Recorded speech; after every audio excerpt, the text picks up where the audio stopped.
नमस्ते। मैं सूबेदार अभिषेक जम्मू कश्मीर के गलवान घाटी से आया हूँ और मैं आपको बहुत ही दुखद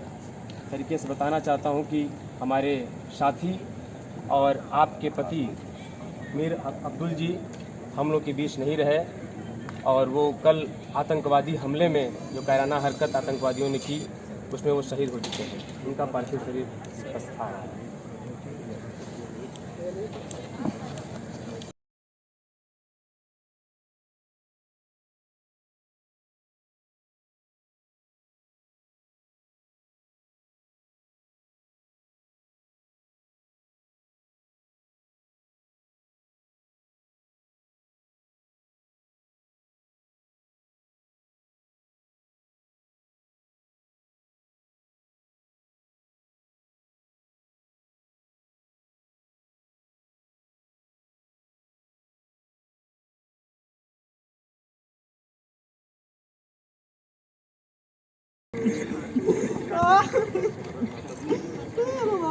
काहे माई पपाई के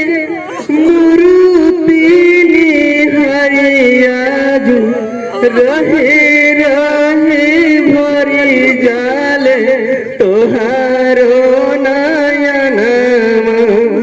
असुआ निहारी मोरी हटी जाले छतिया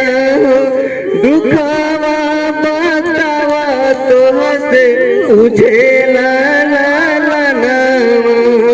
चोरवनया तंगियन के मारी के शहीद भइले देश के पारन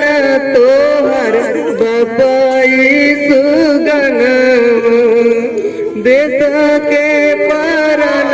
तोहर बपाई सुगन देश तोहर तोहसे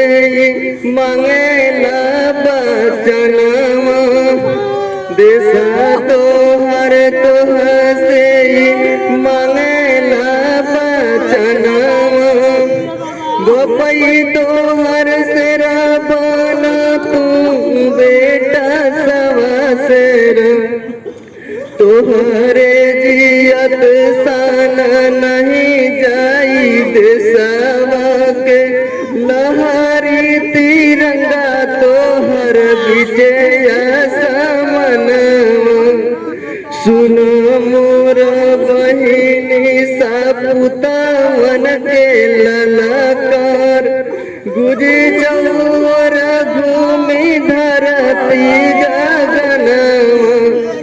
बद में सोचाई जननी अपनी तेनुरावा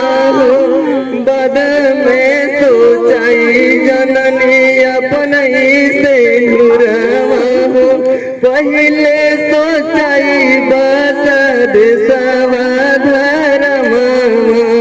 पहले सोचाई बस देशवा धर्म